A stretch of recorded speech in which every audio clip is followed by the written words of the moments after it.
Baik, kalau kita bicara mengenai Sriwijaya, ini memang apa ya,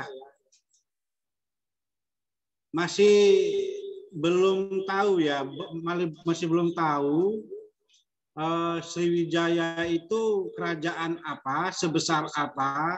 Cuma memang ceritanya Sriwijaya ini sangat besar, menguasai hampir seluruh Asia Tenggara, Asia Selatan. Jadi Sriwijaya ini menjadikan pertanyaan besar bagi kita sebetulnya. Nih, seperti yang saya bilang sekarang, di manakah kerajaan Sriwijaya itu? Ini pertanyaan besar.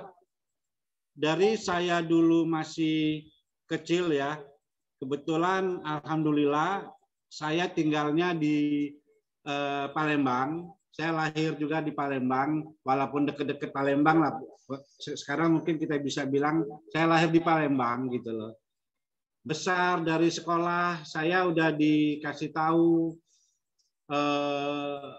di Palembang itu ada kerajaan besar, kerajaan maritim terbesar di dunia pada saatnya gitu kan, yaitu Kerajaan Sriwijaya. Cerita ini berlanjut dari saya SD, SMP, SMA kan, sampai saya yang udah berumur seperempat abad ini, berumur seperempat abad ya, masih kita belum tahu pasti di mana itu Kerajaan Sriwijaya itu.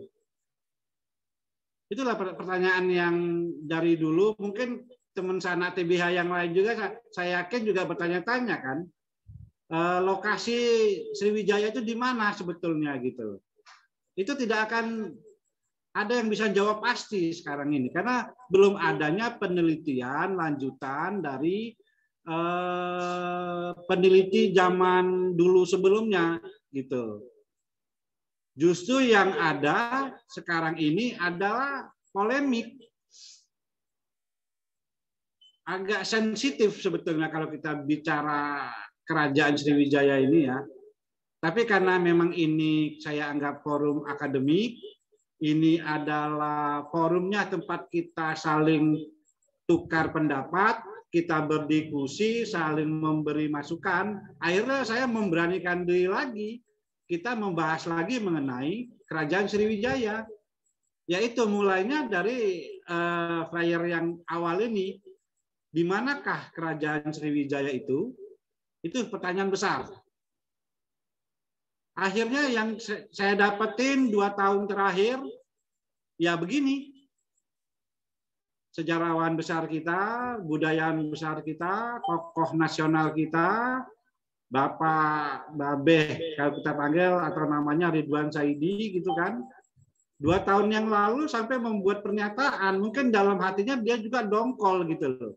Masih belum ada sejarawan yang bisa menjelaskan Kerajaan Sriwijaya ini apa dan di mana, peninggalannya apa, bangunan kedatonnya mana gitu loh. Itu yang akhirnya pada saat tanggal 25 Agustus tahun 2019 lalu, waktu acara YouTube juga ya bersama, kita lihat sini kayaknya Bang Vasco ya, dia YouTube dari Macan Idealis itu. Akhirnya dengan tidak sengaja Babe bilang Kerajaan Sriwijaya itu fiktif gitu loh. Beliau membuat pernyataan fiktif itu pasti punya dasar gitu loh. Dasarnya apa? Nah, gitu. Dasarnya berdasarkan pemahaman beliau. Karena dia ini seorang pembaca ya. Saya pernah datang ke rumah dia. Subhanallah tuh rumahnya itu penuh dengan buku-buku lama, punya artefak-artefak lama juga gitu loh. Dia punya foto-foto lama. Jadi dia ini wawasannya cukup ya. Sampai dia berumur 70 tahun sekarang ini aja, saya tanyain, dia bisa menjawab dengan detail tanggalnya, tahunnya, bulannya, begitu dengan yang kasus yang lain ya. Makanya pada saat YouTube ini, acara ini dia semacam spontan gitu. Mungkin dalam hati dia itu fiktif gitu loh. Apalagi dibumbuin pada saat itu dia bilang kerajaan Sriwijaya itu bajak laut. Maksudnya itu bukan kerajaan Sriwijaya yang di Palembang itu yang kita pikirkan sekarang itu di situ, bukan. Yang bajak laut itu adalah yang di kerajaan Coromandel. Kalau kita bisa bayangkan, Coromandel itu antara Sumatera dengan Sri Lanka, itu ada pulau-pulau kecil. Nah di situ ada kerajaan Coromandel gitu loh. Maksud dia tuh begitu, tapi ya karena memang udah digoreng, udah berita, akhirnya menyebar nih cerita Sriwijaya. Jadi inilah kesedihan saya gitu loh. Padahal kita mungkin maksudnya Babe itu bagus, dia pengen ya coba nih para peneliti, para sejarah gitu kan, supaya berpikir ulang gitu loh. Sejarah kita ini ayo dibenerin maksudnya dia itu. Cuma memang karena dia orangnya begitu, apa adanya, dia ngomongnya prank karena dia orang Betawi juga ya, ngablek gitu kalau ngomong apa adanya gitu. Akhirnya membawa masalah gitu loh kan. Sampai di Palembang sendiri ribut itu. Malahan ada yang katanya mau bawa ke pengadilan. Aduh sedih kita dengarnya. Padahal beliau ini sejarawan, dia punya ilmu bisa dibilang tinggi lah ya, bukan level kita lah. Dia juga mantan anggota DPR RI 2 periode, coba bayangin aja. Jadi dia ini sebenarnya bukan orang sembarangan juga gitu. Pasti dia punya dasar gitu, punya alasan kenapa dia bilang begitu gitu loh. Walaupun begitu kita tidak paham lah ya konsepnya Babe mengenai Sriwijaya fiktif itu, kan dia konsepnya beda dengan konsep yang kontemporer sekarang ini gitu. Jadi itulah menjadi rame gitu loh. Nah, terus kalau kita bicara kerajaan Sriwijaya lagi, sebenarnya dulunya kok bisa timbul ada kata Sriwijaya itu. Nah, ini nih penyebabnya. Di sini saya sudah berusaha merekap ya. Saya bilang di sini sumber penelitian sejarah kerajaan Sriwijaya. Jadi kata-kata Sriwijaya yang mempublish pertama kali Sriwijaya itu menurut data yang ada di literatur yang ada, yang kontemporer juga ya, itu kan dari peneliti Perancis namanya George Codes. Beliau lah yang pertama kali mempopulerkan adanya kerajaan Sriwijaya dengan melalui tulisan dia, karena beliau ini kan seorang pustakawan ya. Dia kerjanya mungkin tiap hari ya di perpustakaan itu. Jadi dia banyak baca buku. Akhirnya dia ya itu kepengen mengungkapkan ini kerajaan Sriwijaya ini di mana gitu loh. Nah, jadi berdasarkan data yang dia dapat, diketemukanlah ada yang namanya prasasti di Kota Kapur. Itu berbentuk tiang ya, gede tinggi gitu loh ya. Nah, nanti saya kasih tahu. Itulah awalnya dia prasasti Kota Kapur sekarang. Kalau bisa dibilang ya, dengan sekarang ketahuinya prasasti Kota Kapur. Nah, dari situlah setelah ditemukannya prasasti Kota Kapur ini tahun berdasarkan yang ada sama saya ini tahun 1892 berarti akhir abad ke-9 lah itu ya, 19 ya. 18. Itu berarti waktu itu ada pegawai pemerintah kolonial Belanda itu namanya J.K. van der Meulen. Nah, ini mohon maaf kalau bahasa Belanda saya agak nggak cocok ya, tapi niat kita adalah akan memberikan informasi ya. Jadi dari sanalah jadinya akhirnya menyebar, Belanda akhirnya menugaskan seorang peneliti gitu loh. Kalau Codes ini bukan peneliti ya. Jadi kita anggap aja dia ini sebetulnya kerjanya di perpustakaan gitu loh, yang kita tahu selama ini.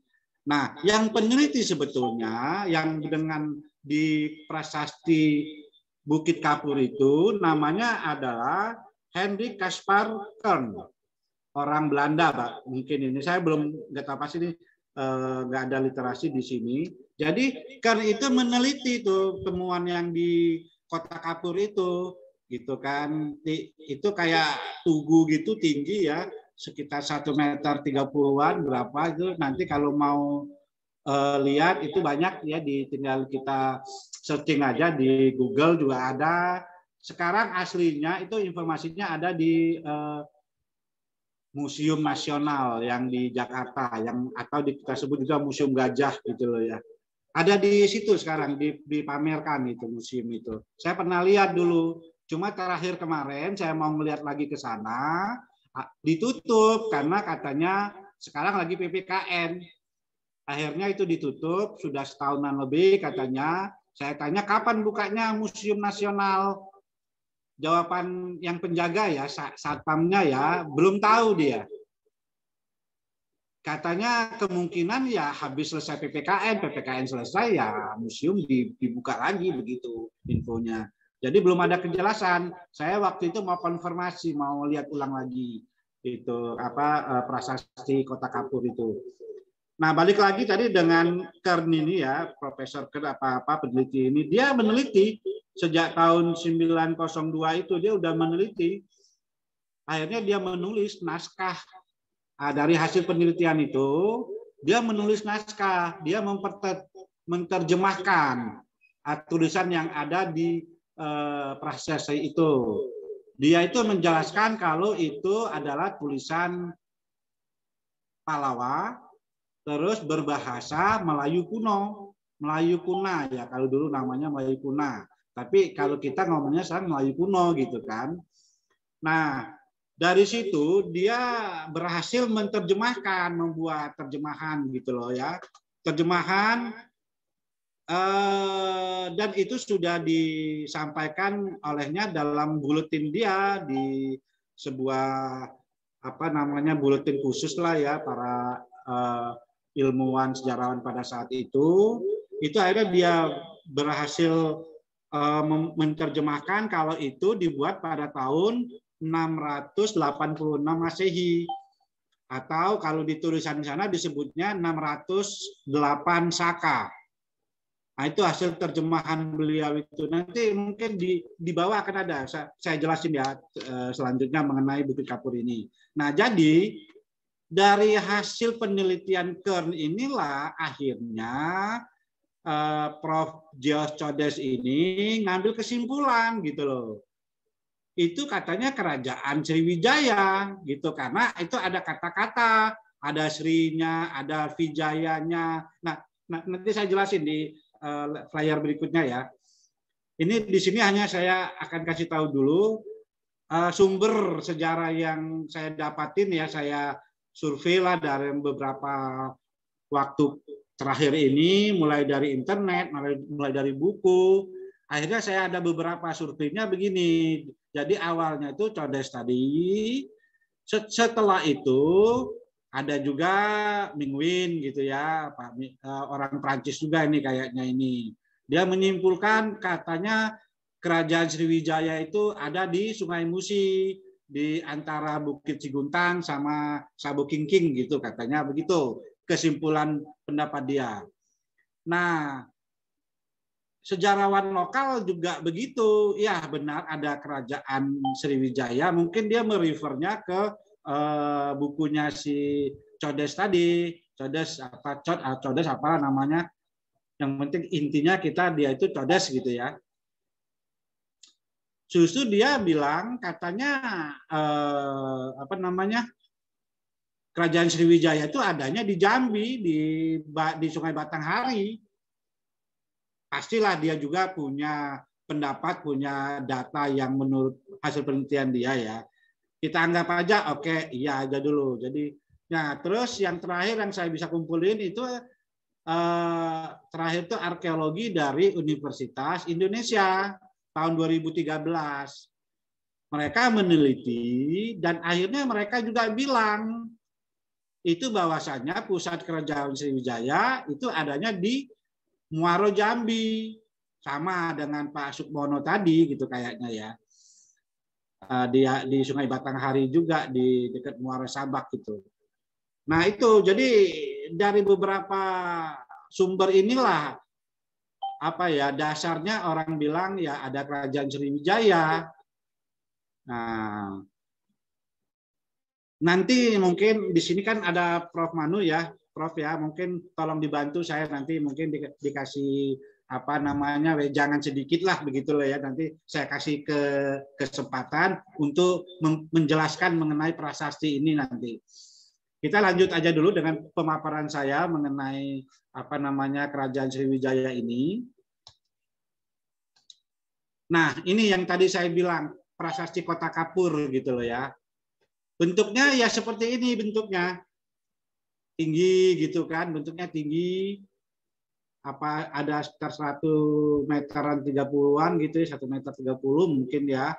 Lebarnya sekitar 40 sentian sampai 50. Ini makin ke atas makin mengkerucut dia. Gitu. Nah, di situ saya juga mendapatkan naskah asli. Itu di beberapa literatur dibilangnya itu adalah terjemahan dari Codes.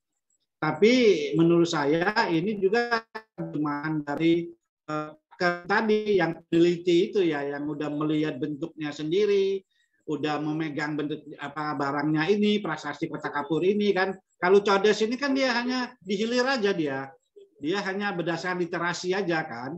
Nah kalau Pak Ken ini justru dia yang meneliti langsung. Akhirnya dia mengeluarkan kesimpulan katanya dari kata-kata yang ada di sana, ada Sriwijaya, ada Sriwijaya, ada Wijaya, ada Kedatuan gitu loh kan. Nah akhirnya dalam akhir penelitiannya dia punya pendapat bahwasanya apa ya, di prasasti Kota Kapur ini tidak pernah menyebutkan kata Sriwijaya, tidak pernah menyebutkan kata kerajaan gitu loh ya. Yang ada adalah Kedatuan Sriwijaya, terus ada kata Sriwijaya, ada kata Datu gitu ya. Jadi dia tidak pernah menyebutkan di situ ada Kerajaan Sriwijaya. Nah, justru yang mempopulerkan Kerajaan Sriwijaya ini menurut data yang saya ada sekarang, mohon maaf kalau data saya kurang, mohon dikoreksi nanti ya kalau memang ada yang terbaru gitu ya. Jadi kalau menurut data yang ada saya sekarang, justru yang mempopulerkan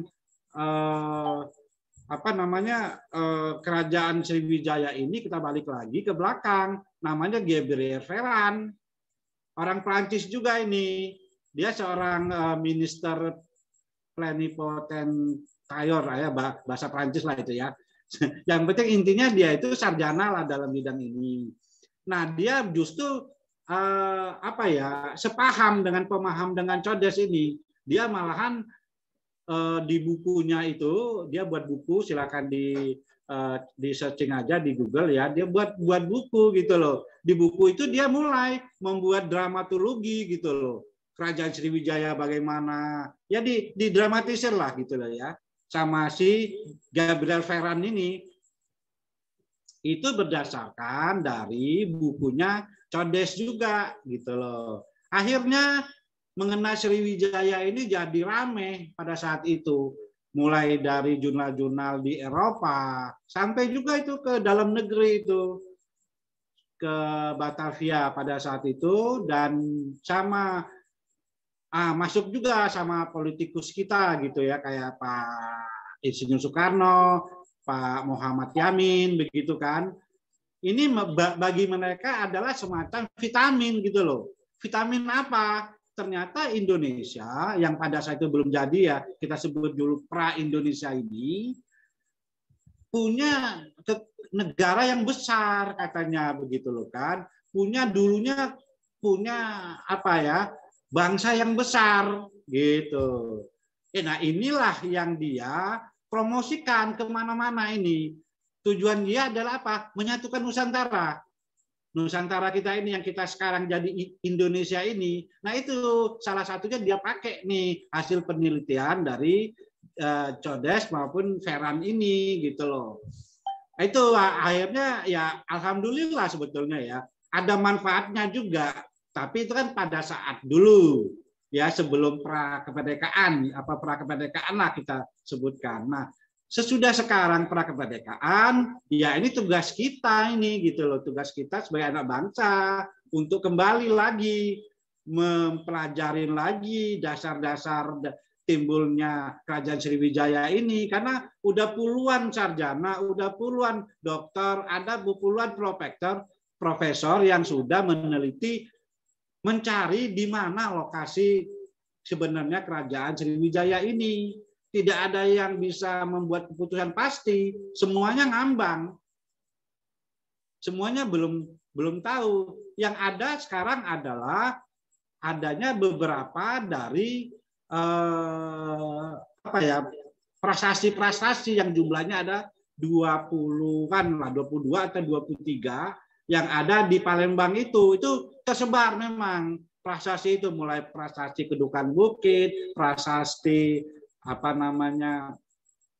Talang Tuwo, ada lagi Telaga Batu, ada lagi beberapa lah ya, ada sekitar 20-an prasasti itu. Nah, di sana tidak ada juga kata-kata Kerajaan Sriwijaya. Justru yang timbul di sana adalah kata-kata kedatuan, kata-kata Sriwijaya, tidak pakai W ya, Sriwijaya, kata-kata Dapuntahyang, kata-kata kutukan-kutukan gitu loh ya. Nah, itu di situ tidak ada yang namanya Kerajaan Sriwijaya. Tapi ya mungkin karena peneliti itu dasarnya juga mungkin dia dari literatur dari awalnya dari Codes tadi, ditambah dari peziarah-peziarah dari Tiongkok, mulai dari I Ching, mulai dari Fuan, dari beberapa lagi ada yang tadi Bang Santo tadi belum sempat ngomong ya, ada beberapa itu peziarah dari Tiongkok yang mengunjungi Muara Takus tadi, dia bilang, sampai dia menuliskan. Nah, salah satu juga banyak diambil sama sejarawan kita mengenai Sriwijaya ini adalah catatannya I Ching gitu loh. Dia bilang kalau memang, kalau tidak salah ya, kalau tidak saya kutip, bahwasannya Kerajaan Sriwijaya itu kerajaan besar katanya, di Sungai Sanpoli atau Sungai Musi katanya. Tapi ya itu masih debatable ya, apakah benar dia ke Palembang atau dia ke Muara Takus gitu loh ya. Ini masih tebal-tebal. Tapi berdasarkan penelitian Bang Santo Sabah, bagi saya dia itu ada profesor ya, Profesor Santo Sabah begitu kan. Dia justru perginya ke Muara Takus gitu. Tapi ya ini nanti diuji lagi lah penelitian ini, karena memang makin ke depan sumber makin banyak, kita untuk mendapatkan data juga makin mudah, tinggal searching di internet sudah ada semuanya itu. Nah, yang jelas yang belum ada adalah di mana letak lokasi Kerajaan Sriwijaya itu. Dan untuk menjawab ini ya, kalau kita bicara sejarah itu ya, katanya itu kalau sejarah yang benar itu, kalau saya ada catat dari literatur asing lah, atau literatur kita juga, harus ada kata-kata apa gitu loh, itu sebagai konstruksi sejarah. Di mana, untuk apa, kapan, nah itu harus gitu kan. Kalau kita balik ke Sriwijaya, di mananya kita tidak tahu. Apanya, oke lah ada kata-kata Sriwijaya. Terus kapan berlakunya? Oke lah sudah diketemukan di prasasti Kota Kapur itu sekitar tahun 685 ya, menurut terjemahan daripada Kern tadi ya, Profesor Kern tadi gitu ya. Itu yang ada, yang lainnya nggak ada. Kedatuannya di mana? Apanya di mana? Itu memang pertanyaan yang kadang-kadang sedikit politis ya, kalau orang bilang juga. Jangan sampai ada beberapa orang kita di daerah saya juga di Palembang bertanya, ngapain kau nanya-nanya gitu loh kan. Yang di Jawa itu juga begitu, tidak perlu ke data, tidak perlu apa, pokoknya prasasti aja udah jadi itu katanya kerajaan. Oke lah, itu asumsi itu ya. Asumsi masing-masing itu ya kita hargain. Saya juga suka itu. Kita hargain asumsi seperti itu ya. Jelaslah kalau begitu. Nah, ini di Kota Kapur saya kembali lagi, kalau kita lihat asumsi kita, kalau saya bilang itu udah saya lingkerin ya. Yang ada kedatuan Sriwijaya. Yang ada adalah Datu Sriwijaya, yang ada adalah kata-kata Sriwijaya. Itu jadi tidak ada. Tapi ini menurut persepsi saya ya, mohon maaf kalau masih kurang dalam, tapi inilah jadi bahan ini kita. Nah, ini tadi saya bilang peziarah Tiongkok yang datang ke Kedatuan Sriwijaya mulai dari tahun 300-an Masehi. Pertama adalah Fuhan 337 sampai 422. Inilah yang banyak ditemukan literasinya sama Bang Santo. Mungkin kalau mau mendalam nanti kita tanya sama Prof. Santo Sabah ini. Kedua ada Sung Yun tahun 518 sampai 521. Ketiga ada Hyun Chang 602 664. Keempat Huning 600-an. Nah, ini yang kelima ada I Ching ini yang menjadi sumber tambahan dari apa ya pemahaman masalah kerajaan Sriwijaya ini gitu. I Ching tahun 671 sampai 695. Masanya kalau kita lihat timeline-nya sih sama dengan penemuan Bukit Kapur ya. Apa tahunnya ya kita lihat, kalau ditemukan baru kan. Kalau tahunnya mirip-mirip di Bukit Kapur 680-an tadi 85. I Ching itu ada di Sriwijaya itu 695, 671 sampai 695. Berarti itu dia berada di daerah Sriwijaya nih dalam tanda kutip ya, kita iyain dulu. Itu adalah 6 tahun nih kelihatannya ya. 6 tahun ya, benar ya, 6 tahun. Nah, kita tidak tahu ada di Palembang atau di Muara Takus kalau berdasarkan apa namanya dari Bang Santo Sabah tadi begitu kan. Nah, ada satu lagi ya Atisa di Bamkara ini nggak ada hubungan dengan Sriwijaya ya, karena dia adanya di Muara Takus. Nah, ini yang saya bilang tadi catatan-catatan dari Cina yang kita dapat tuh ini. Ada lagi katanya dari catatan dari Arab, pedagang-pedagang Arab dari itu. Betul, memang pada saat itu memang udah ramai perdagangan kan. Orang Arab, orang Tamil, orang India, orang Cina itu udah meramaikan Selat Malaka itu gitu kan. Ya, mungkin ada pencatatan lain, mungkin di negara lain yang sekarang ini apa Malaysia catatan kita, ya inilah mungkin akan kita padukan ya, akan kita konsolidasikan gitu loh. Ini yang saya lihat apa ya, kemarin itu ahli Pubakala di Sumatera Selatan di Palembang itu apa ya membantah omongan Babe Saidi itu, hanya ngomongnya itu aja. Oh, sudah banyak para ahli yang meneliti, sudah banyak orang yang berbicara. Dia tidak menjelaskan siapa-siapa yang bicara. Apa dasarnya? Sumbernya apa mereka? Nah, itu tidak bicara itu. Kalau kita lihat di YouTube kan banyak itu pakar-pakar arkeologi dari Sumatera Selatan. Bicaranya begitu gitu loh. Jadi kayak bagi saya dalam tanda kutip masih ngambang. Harusnya mereka jelaskan tahun berapa, siapa orangnya, dasarnya apa. Nah, itu harus dijelasin itu. Biar kita ini paham gitu loh ya. Jadi tidak banyak tanya lagi kita. Nah, ini saya bilang tadi mungkin di sini saya ada membuat semacam peta ya, peta Sumatera. Di sini balik lagi nih asal muasalnya Sriwijaya itu ya. Diperkirakan ada 3 ya selama ini, ternyata ada 4. Satu lagi situs sejarah yang baru dan mirip dengan yang Muara Takus, yang Bahal, sama di Muara Jambi itu adalah situs di Bumiayu. Nah, itu Bumiayu ini masih belum tergarap secara sempurna, masih berantakan ini, masih dalam penelitian lagi dan masih dalam rekonstruksi ulang nih sama sejarawan di sana. Tapi maksud saya ada benang merah gitu loh, ada benang merah. Kalau kita lihat yang paling atas itu ada Candi Bahal yang ada di Sumatera Utara di daerah sana. Di bawahnya lagi adalah yang nomor 2 itu di Muara Takus. Yang ketiga adalah di Muara Jambi. oh maaf ini salah, ini namanya Muaro Jambi gitu ya. Yang ketiga, yang paling bawah adalah tadi Bumiayu yang di Sumatera Selatan. Kalau menurut pemahaman orang, berarti kalau memang dulunya Muaro Jambi itu ada pusatnya Sriwijaya, berarti itu kan ada di Muaro Jambi itu, di situsnya Muaro Jambi itu. Nah, bentuknya semua ini adalah masih bangunan, bukan kayak kedaton.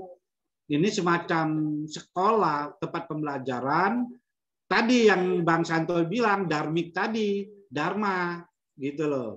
Ini kan saya ambil dari penelitian Bang Santo juga ini ya. Ini adalah tempat madrasah gitu, tempat belajarnya Darmik original tadi, kalau labeling yang dibuat sama Bang Santo ya.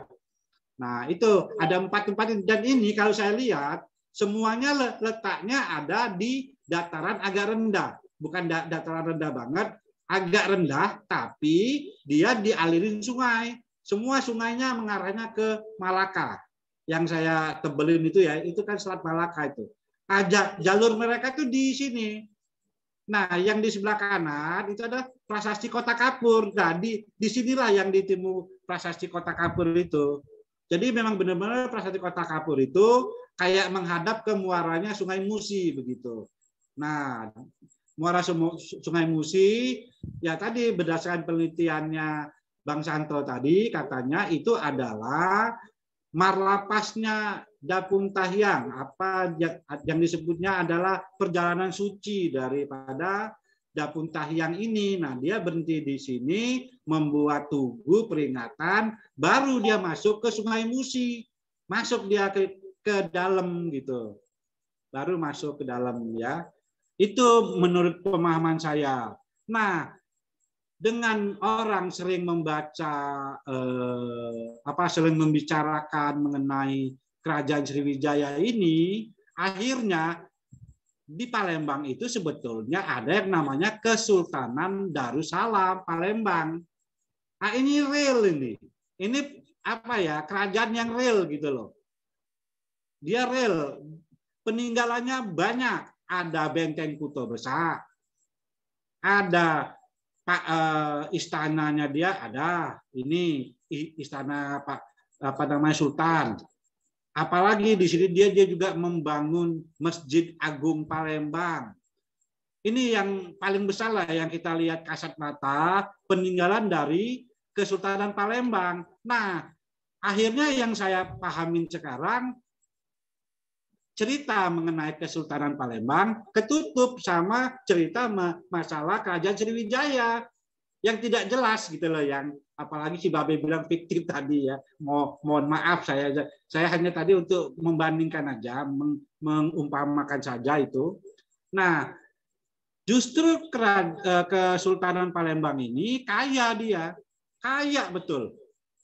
Dari mana kita bisa bilang dia kaya? Zaman itu berarti 17 ya, awal-awal 1780 gitu, 1738 gitu loh. Dia tuh udah bisa ngebangun bangunan yang semegah ini, benteng semegah ini gitu. Dananya dari mana? Duitnya dari mana? Nah, ini karena saya orang ekonomi kan, jadi saya tuh terpikir juga kalau Kerajaan Sriwijaya dia hidupnya dari mana kalau tidak ada penghasilan. Nah, informasi kalau ke Kesultanan Palembang adalah dia adalah punya pelabuhan sendiri. Dia punya pelabuhan, tempat untuk mengekspor daripada penghasilan penduduk, mulai dari karet, mulai dari pala, cengkeh, ya yang ya penghasilan alam daripada daerah dulu ya di Sumatera, di Palembang itu ya. Nah, kalau ini menurut pikiran saya aja yang bodoh ini ya, ini bahasa kosong saya gitu loh. Kalau cuma menghasilkan dari cengkeh, dari kekayaan alam, karet, nggak mungkin bisa zaman dulu bisa ngebangun sebesar ini, nggak mungkin gitu loh. Pasti ada penghasilan lain yang lebih besar. Oh, ternyata setelah saya selidiki, cari dari literatur, kemungkinan beliau ini punya tambang emas kan. Siapa lagi kalau bukan tambang emas gitu loh. Nah, disitulah mungkin ini kemungkinan ya, baru subjektif dari saya, dia bisa membangun yang sebesar ini, semegah ini. Coba lihat ini. Ini penari gending Sriwijaya. Lihat di kepalanya. Itu emas semua itu, kalau yang asli zaman dulu, itu emas. Kalau nggak punya tambang sendiri, dari mana dia bisa menghasilkan kerajinan seperti ini kan? Nah, mohon maaf nih, kebetulan nih, apa namanya, songketnya dia sama dengan songket saya nih. Kebetulan karena saya dikasih istri gitu ya, dibeli istri songket Palembang dalam berbentuk ini ya, coraknya sama dia gitu. Ya, jadi Palembang itu dulunya kaya gitu loh. Nah ini yang saya pikir kok sekarang tenggelam nih. Cerita Kesultanan Palembang tenggelam.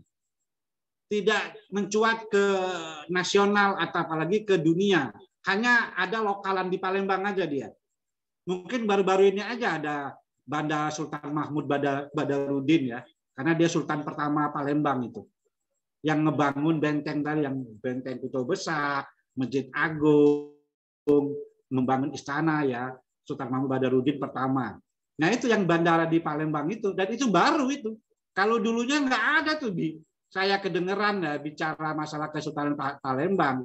Yang saya dengar, yang saya pelajari di buku-buku sekolah adalah Kerajaan Sriwijaya.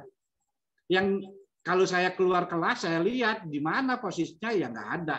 Ya, saya karena lahir di Palembang, jadi saya paham juga dalam diri saya juga. Saya tuh terus ini bertanya ini, gitu loh. Yang saya bilang ini bertanya terus ini, di mana Kak Kerajaan Sriwijaya yang diceritakan betapa hebatnya itu gitu loh. Itu Pak yang mungkin yang bisa saya kasih paparan dulu yang awal. Nanti kita bisa diskusi aja, nggak apa-apa, kita waktunya unlimited ya. Jadi kalau di sini kalau kita bicara kesimpulan apa gitu ya, saya juga nggak bisa ngasih kesimpulan apa. Sedangkan para ahli yang besar-besar aja, profesor juga nggak bisa kasih kesimpulan. Saya hanya bisa bertanya gitu loh.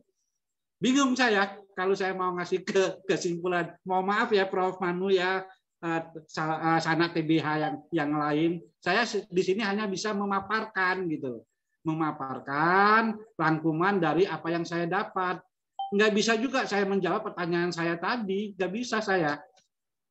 Gitu loh. Jadi kesimpulan saya itu hanya satu aja yang masih ngambang juga ini. Bagi saya, apa namanya, Kerajaan Sriwijaya ini adalah merupakan tantangan bagi peneliti yang sekarang ini. Dengan fasilitas internet yang kuat, buku sudah ribuan menyebar ya.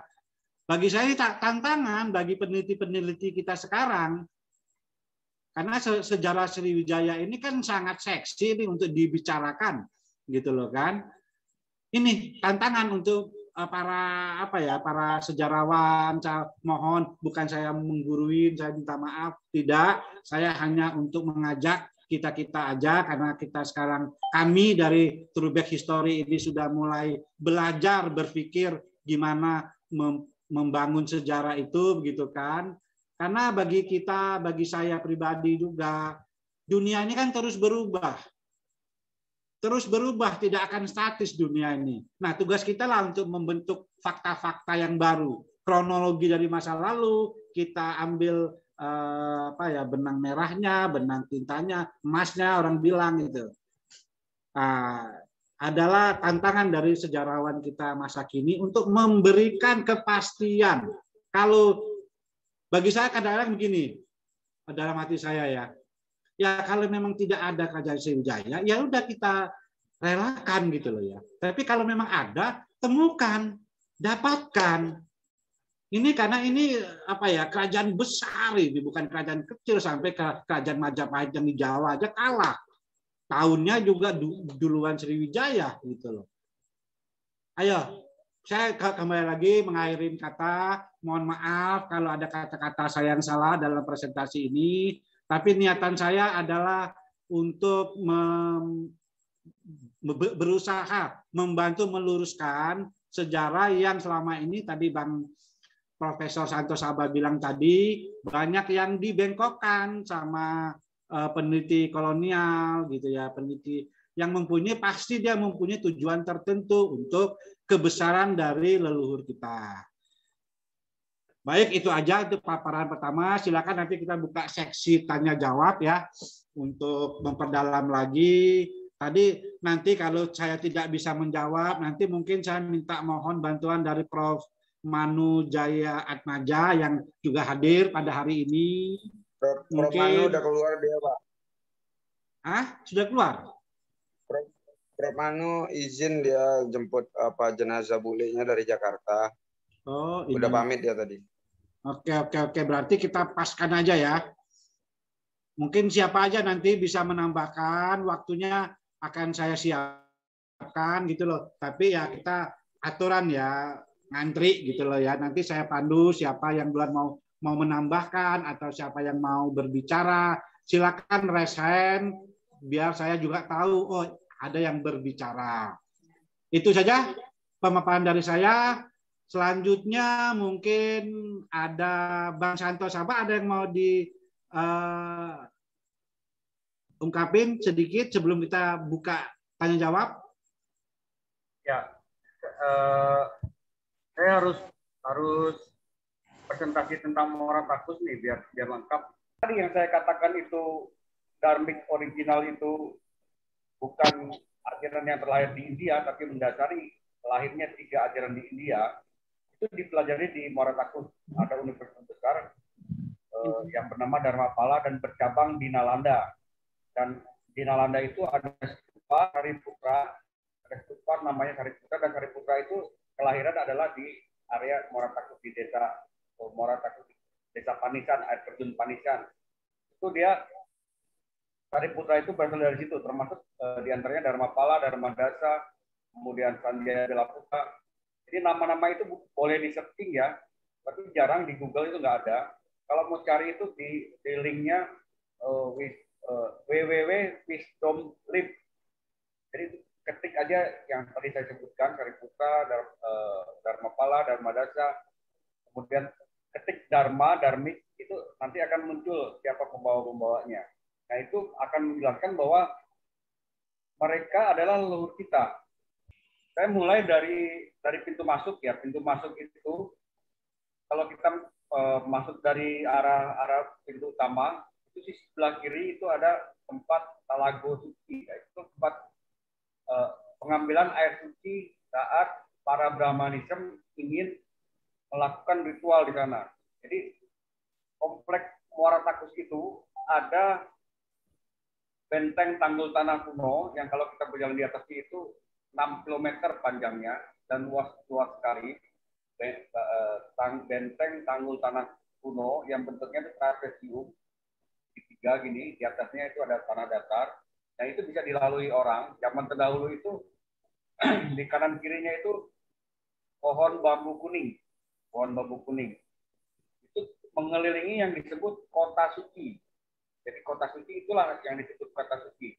Di dalam kota suci itu banyak bangunan-bangunan tempat para guru, para resi, para master-master itu berdiam di situ, tinggal di situ. Itu lengkap. Kemudian ada balai sidang Mabau namanya, balai Mabau. Kemudian banyak lagi bangunan-bangunan hukum pancung, hukum tempat tapo, bataka. Jadi Topo Broto Pasena yang di Bali itu yang visualisasi kontemplasi spiritual leluhur kita itu yang digambarkan di atas Borobudur. Di atas Borobudur itu gambaran kontemplasi spiritual ajaran Dharmik ya. Jadi di sana itu di area Muara Takus itu ada area yang kedap suara. Nah itu yang belum saya eksplorasi. Ini tempat batapo, tempat samadhi, tempat yoga. Jadi tempat-tempat kontemplasi itu metodologis ya. Kalau yoga samadhi yang di India di sana itu sudah perkembangan yang versi mereka sendiri, tapi secara metodologis ajaran Dharmik itu dipelajari Topo Bratonya itu di gua, namanya ada gua Hanuman, ada gua Hanuman, ada gua Garuda. Di sanalah tempat kontemplasi. Itu kontemplasinya itu bertapanya itu ada 1 hari, ada 3 hari, ada 7 hari, dan ada 40 hari. Dan itu ada mentornya.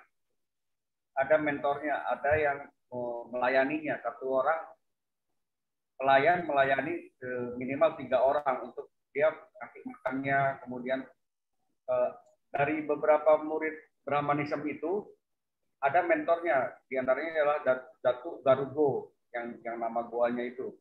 Itu benar-benar metodologis, dan sebelum mereka melakukan kontemplasi, karena kontemplasi itu adalah tingkatan tertinggi setelah mereka belajar di Universitas Dharmapala itu, barulah melakukan hal yang tertinggi, yaitu diantaranya adalah pelajaran tentang Tantrayana. Jadi Molimo itu yang sekarang disalah tafsirkan menjadi Molimo yang buruk, itu sebenarnya tidak demikian. Jadi ada Ma5 Mamsa, ada M5M itu adalah metodologi, sebenarnya metodologi Tantra. Jadi ajaran Dharmik itu yang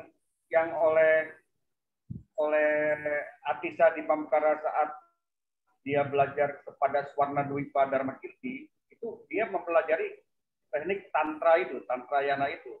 Jadi saat Atisa Dipamkara itu belajar kepada Swarna Dwipa Dharma Kirti 1013 itu dia mempelajari itu. Jadi para penjara yang tadi disebutkan di atas tadi ya, sebenarnya mereka belajar Dharmik. Nah, yang terkenal itu ada Atisa Dipamkara, belajar kepada Swarna Dwipa Dharma Kirti. Jadi kata-kata kirti itu identik dengan kata santri. Nah, Dharma itu adalah ajarannya. Jadi Dharma Kirti itu adalah santrinya Dharma. Sangha Kirti, kalau Sangha itu tempat sekolahnya, Sangha Rama, macam universitas. Kalau Borobudur itu Mahaviharya Sangharama Paratera, saya sebutnya. Namanya itu terdahulu Buana Sakapala. Nah, itu adalah monumen. Kalau sekolahnya, universitasnya yang mempelajari Dharmik itu, pusatnya itu di Moratangkus bernama Dharmapala, mempunyai cabang di Nalanda. Jadi Nalanda itu cabang dari universitas yang ada di Nusantara yang bernama Dharmapala. Tuh. Kemudian candinya itu yang tegak itu dan Mahaliga Stupa, di situ para peziarah Tiongkok yang tadi disebutkan itu dari Pahuan sampai Yuning, Ipsing, itu dalam catatannya dia melihat para Brahmanism melakukan ritual mengelilingi objek. Mereka catat itu, hampir semua peziarah catat ada para Brahmanism yang berpakaian macam ihram, ada yang kuning, ada yang putih ya. Itu melakukan ritual mengelilingi objek. Itu di Hindu terekam bernama Prasavia. Di Buddha terekam menjadi Pradaksina. Itu identik dengan tawaf. Itu abad 4 Masehi. Pahuan sudah lihat para Brahmanism lakukan tawaf, lakukan Pradaksina di Moratangkus itu abad 4 ya.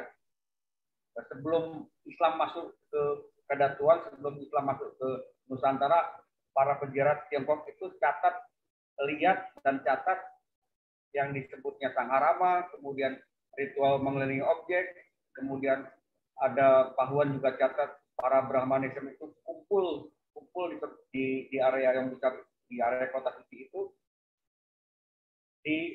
pada waktu matahari tepat di atas kepala, equinox. Jadi Pahuan catat itu para Brahmanism berdiri berkumpul yang tidak meninggalkan bayang kanan dan kiri, jadi tepat di atas kepala.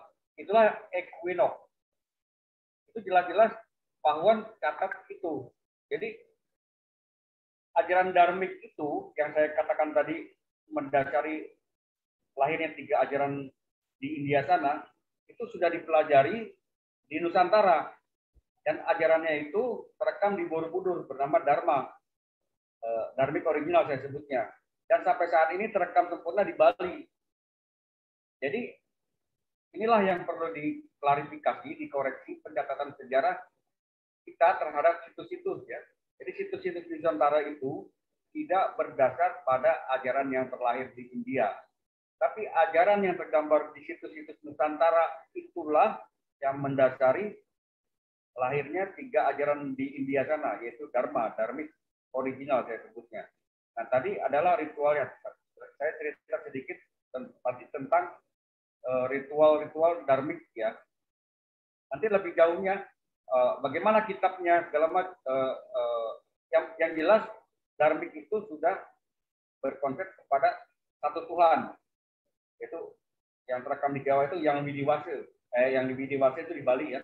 Kalau di Jawa itu yang widi tunggal. Jadi satu Tuhan itu konsepnya. Nah, ajaran itu tercatat oleh sejarawan mainstream pada sosok yang bernama Dapun Tahyang. Jadi para sejarawan saat ini kebingungan berangkat dari mana Dapun Tahyang melakukan marlapas Hidayarta. Kalau sejarawan mainstream saat ini menafsirkan Hidayarta itu adalah mengalap berkah. Sebenarnya bukan. Dapun Tahyang adalah sosok yang dicatat oleh sejarawan mainstream nama yang bernama Dapun Tahyang. Jadi sebelumnya di era yang sama Dapun Tahyang pun saya temukan ada dua nama, Datuk Kampala dan Datuk Campa itu di eranya Dapun Tahyang itu ada 3 sosok. Tapi yang tercatat adalah Dapun Tahyang. Nah, itu dia membawa ajaran dharmik ke seluruh Nusantara dari Jawa sampai Bali sampai Irian. Jadi yang dibawa adalah para alumnus, para mahasiswa yang setelah sekolah di Dharmapala itu dengan metodologi yang benar-benar metodologis.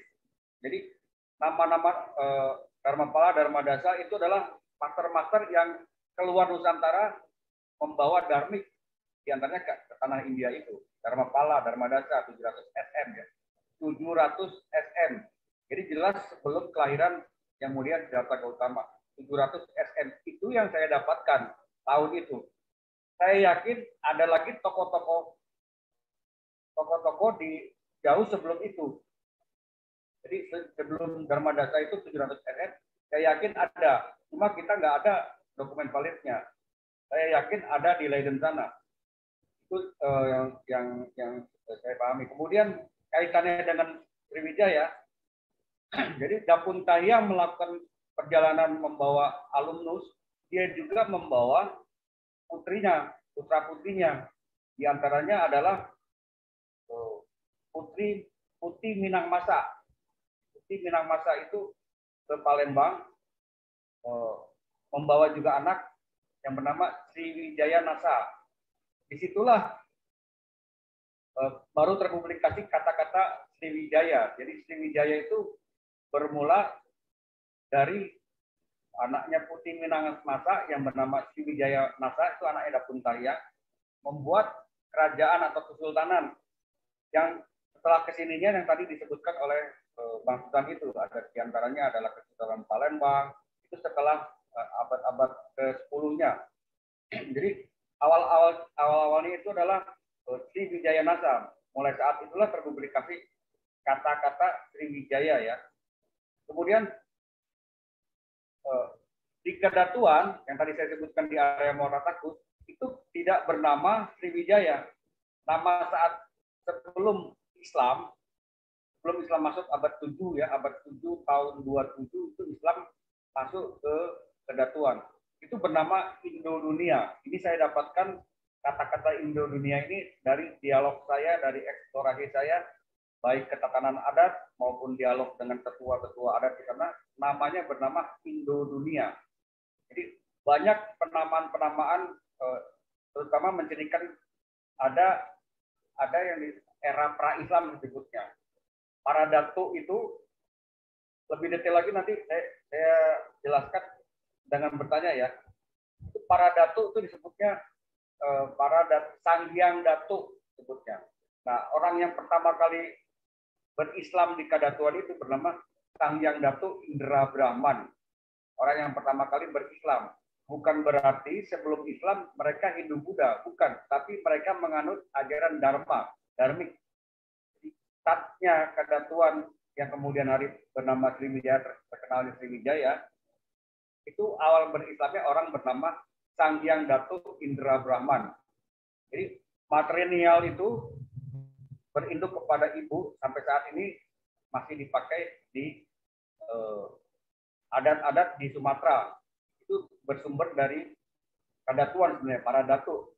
Di antaranya adalah malim, para malim, kemudian malim Marlombu, malim apa. Jadi sebelum di Sumatera Utara itu sebelum ada yang penyebutan marga itu ke atasnya itu adalah para malim. Malim itu adalah para penasehat Bunda Dewi. Jadi ini ada nanti Bang Sultan akan terbitkan buku yang hasil eksplorasi saya. Bang Sultan lagi edit itu ya. Eksplorasi saya bulan itu dari tatanan adat itu lengkap. Nanti kita bisa dapatkan ya. Itu saya cerita ini agak berbau karena begitu banyaknya yang ingin saya katakan sehingga pisah-pisah gitu. Jadi ada masa pra-Islam, ada masa setelah Islam di kadatuan itu. Jadi kadatuan yang saya sebut Indo-dunia itu secara subjektif ya saya dapatkan angkanya itu sebenarnya 4508 SM. 45.000 SM. Nah, ini harus kita berpikir keras angka itu yang saya dapatkan, nanti kita berdiskusi panjang untuk memvalidkan angka yang saya dapatkan itu. Jadi itu ditandai oleh situs yang bernama situs Candi Tuo. Jadi situs yang pertama di Moratak itu adalah Candi Tuo. Candi Tuo itu sudah ada di masa era-era yang kalau ada nanti Kang Deddy ya, era-era leluhur kita yang berbadan besar, kemungkinan itu era-era pra-Adam. Nah ini ya, yang besar itu Candi Tuo. Kalau kita lihat di slide itu ya, yang besar itu Candi Tuo, kemudian yang tinggi itu Mahligai Stupa. Nah tempat mereka melakukan ritual tawaf itu di candi yang tinggi itu, Mahligai Stupa. Jadi di bagian yang dekat pohon sana, pohon itu adalah pohon Bodhi. Kalau kita lihat di slide-nya ya, pohon itu adalah pohon Bodhi. Pohon Bodhi yang dibawa di masa-masa modern. Jadi pohon Bodhi itu rutin dibawa oleh orang-orang India, orang-orang dari Tibet. Karena dari dulu hingga saat zaman modern ini, mereka menyadari bahwa sumber ajarannya itu dari kita. Di antaranya adalah Raja Asoka pertama itu pun membawa pohon Bodhi. Dia ziarah Raja Asoka itu atasnya leluhurnya Raja Chola Mandala itu atasnya adalah Asoka, ke bawahnya itu Chola Mandala. Raja Asoka pertama itu pun membawa pohon Bodhi, tapi tidak ditanam di situ ya, yang di slide-nya ini, yang pohon yang pojok itu pohon Bodhi yang dibawa saat modern. Tapi pohon Bodhi yang dibawa Raja Asoka itu ada di ketinggian. Nah disitulah yang disebut Istana Payung Perak, tempat Atisya Dipamkara belajar dan melakukan samadhi, belajar kepada Swarnadipa Dharma Kirti. Jadi apa dasar Chola Mandala itu ingin merebut kota suci, ingin menghancurkan area kedatuan itu? Dia ingin merebut kota suci Dharmik, tempat asal usul ajaran Buddhism. Karena paham dari Asoka sampai Chola itu paham, makanya dia ingin menguasai. Dan kalau kita lihat di depannya, dan di depan ada area kotak itu ya, ada pohon, kemudian ada tanah gundukan. Itu sebenarnya adalah 17 datu saat bernegosiasi supaya dia minta kepada Chola, tolong jangan dihancurkan candi ini. Itu utusan 17 datu yang juga dibantai oleh Chola. Itu langsung dikubur di situ. Jadi di depan Candi Tuo itu ada yang kotak, itu sebenarnya itu adalah pelataran tanah datar yang batu merah ya. Itu bukan tanah bawahnya. Itu pelataran, tempat melakukan ritual, tempat dilakukan persumpahan, tempat memwisuda para alumni di Sangharama Dharmapala, tempat melakukan persumpahan raja-raja Patsal, Panua di Nusantara itu ambil sumpahnya di situ. Jadi di situ tidak ada kerajaan, tapi semacam MPR ya. Jadi pusat, istilahnya bahasa mudahnya itu adalah Ka'bahnya ajaran Dharmik itu di Moratakut, Ka'bahnya ya, tempat belajarnya. Supaya pendekatan pengertiannya seperti itu. Kemudian suku-suku di sana itu terekam ya, ada ring-ring itu Soko Pisoko Limbago. Jadi Soko itu adalah area kedatuan. Kalau Limbago itu yang terakhir ya, Soko Pisoko Limbago itu Patsal, Panua, kerajaan, sultanan. Itu masuk dalam area Limbago. Itulah kerajaan-kerajaan di Nusantara.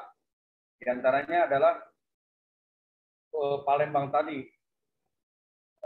Mereka mengambil sumpah untuk melantik persumpahan baik Datu maupun Raja Patsal Panua itu ambil sumpahnya di area situ.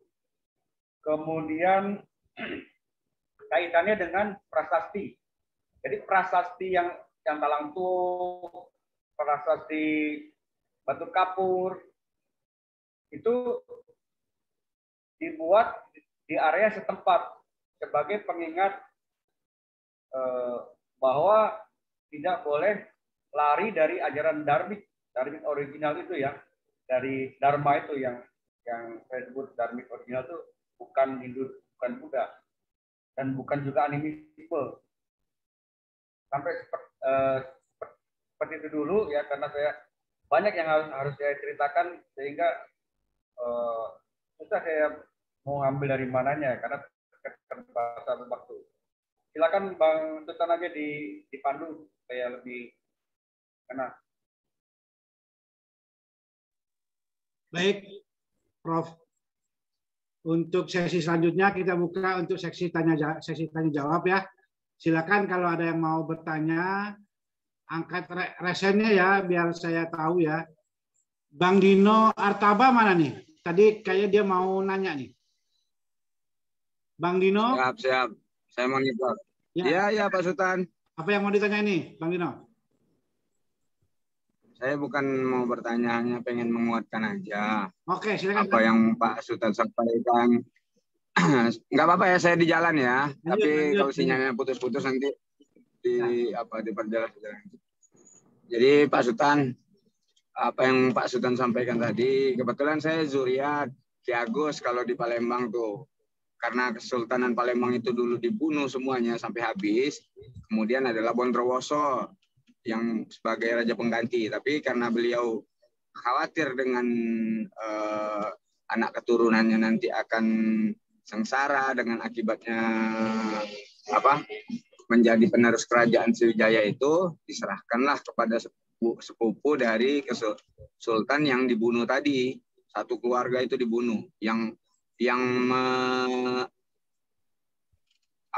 mampu melawan itulah keturunan kami itu Bonrowoso tadi, masih keturunan dari Sunan Giri, Zuriat Palembang Darussalam, kerajaan ini dalam ini ya. Saya kebetulan zuriatnya, kan udah saya ceritakan waktu itu sama Pak Sultan ya. Jadi Pak Sultan ke sana, saya ke sini. Nah, itu Pak Sultan di Palembang kan, saya dari Palembang udah jadi ke sini. Nah, dan Kang Jalu juga saya ceritain dari sebelah mama saya itu, saya zuriat dari Keraton Banten Darussalam, itu kerajaan Keraton Banten. Syekh Mansyuruddin, Maulana Yusuf tuh di Cikaden di Banten. Jadi sebelum saya berbicara di sini, saya ingin mengajak semua untuk melepaskan ego-ego sektoral tadi, ego-ego kedaerahan. Stoplah kita berbicara, saya orang sini, saya orang Palembang, saya orang Padang, saya orang ini. Kita ini zaman dulu, saya orang Jawa, saya orang ini kan Sunda, udah stop yang kayak gitu. Kalau kita mau bicara sejarah, kita harus flashback bahwa leluhur kita ini satu dulu. Mereka saling berkomunikasi antara satu dan yang lainnya. Ini sebelum kita flashback cerita ke Muara Takus tadi, ke Dharmik tadi ya. Saya ingin menjelaskan posisi itu dulu. Karena apa? Seperti babat Jawa aja yang ditulis, Belanda sanggup mengasih 5.000 gulden pada waktu itu untuk merubah babat Jawa itu. Babat yang aslinya dibawa ke Leiden sana. Cuma sekedar apa? Sekedar merubah sejarah bangsa. Makanya sementara kemarin Sultan Jogja sudah rekonsiliasi antara kisah Sunda dan Jawa tadi, yang perang ini tadi bubat. Jadi ya intinya saya ingin ngajak, kalau kita bicara sejarah, kita buang dulu ego kedaerahan. Biar nanti ketemu benang merahnya. Kita ini satu. Nah, flashback lagi. kalau Pak Sultan bilang di Palembang itu nggak ada kerajaan Sriwijaya, nah mungkin Pak Sultan belum menggali lagi bahwa di bawah PT Pusri itu ada bebatuan candi yang serupa dengan apa yang ada di Muara Takus. Nah, jadi karena saya di Palembang, saya ini kan bingung kok ada namanya daerah Matomera di Palembang itu, tapi sementara orang nggak tahu sejarahnya gimana. Dan ada lagi apa namanya risalah catatan dari sahabat yang sudah pernah mendakwahkan Islam di Palembang. Ada taman-taman yang tadi apa namanya situs yang di Palembang yang Pak Sultan tengokkan tadi, Bumi Ayu, itu memang ada dan kemudian tenggelam karena abrasi dan segala macamnya. Sekarang buktinya saja di Ogan Komering Ilir masih banyak temuan-temuan yang serupa yang saya lihatkan di video pas waktu ngebantah ucapan dari Babe Ridwan Saidi tadi. Orang-orang seperti Babe Ridwan Saidi kita patut berterima kasih. Wajar dia ceplos-ceplos kayak gitu. Kenapa? Karena selama ini orang yang harusnya wajib meneliti turun ke bawah, ternyata kan tidak dilakukan hal seperti itu. Wajar dong Babe ngomong seperti itu. Gua emang bukan pemikir. Lalu yang sekolahnya di situ kemana aja lo, katanya kan? Nah, jadi apa maksudnya? Ayo semua turun gitu. Kita kembalikan kejayaan Nusantara ini, kembalikan kejayaan leluhur kita. Kayak Pak Ari kemarin yang di Jember Festival, dia sudah mau balik kanan tuh. Saya bilang udah lanjut aja, jangan patah arang. Saya bilang. Karena dia menceritakan apa yang orang Indonesia ini nggak tahu, meteorit apa segala macam, nggak nyambung kan kalau dengan logika nalar sekarang.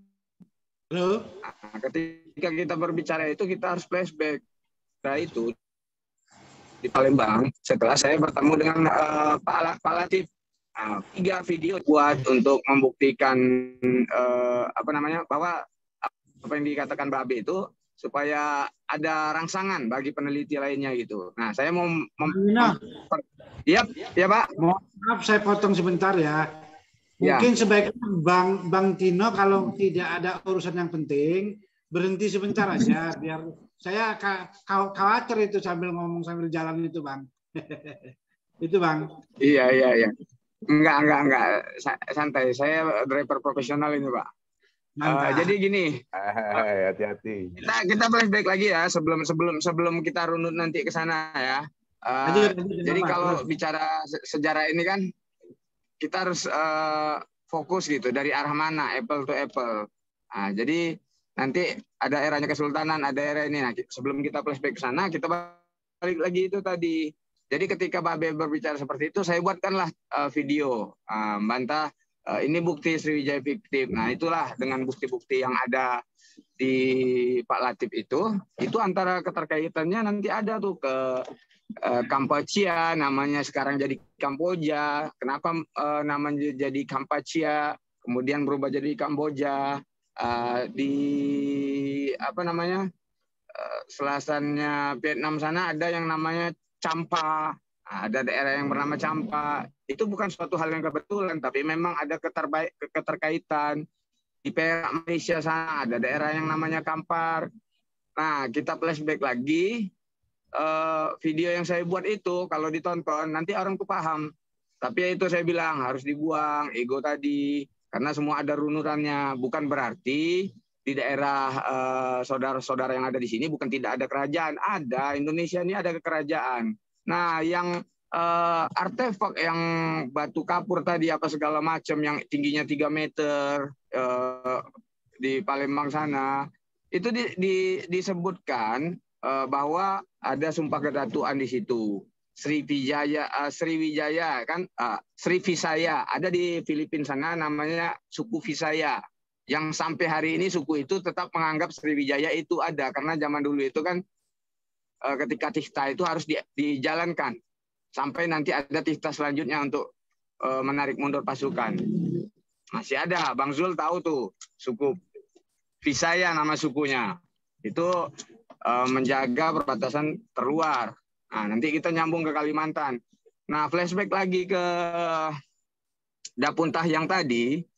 Kenapa saya bilang di situ ada keterkaitan satu sama lain? Kenapa Profesor Santo kan dia dari segi darmik nih. Ya, tapi nanti ada rasa-rasa yang menyangkut itu. Silakan peneliti lainnya turun gitu. Kampar ini, kenapa Kampar? Karena dulu zaman dari Fir'aun, zaman Mesir kuno, orang itu mencari Kampar itu di Kampar.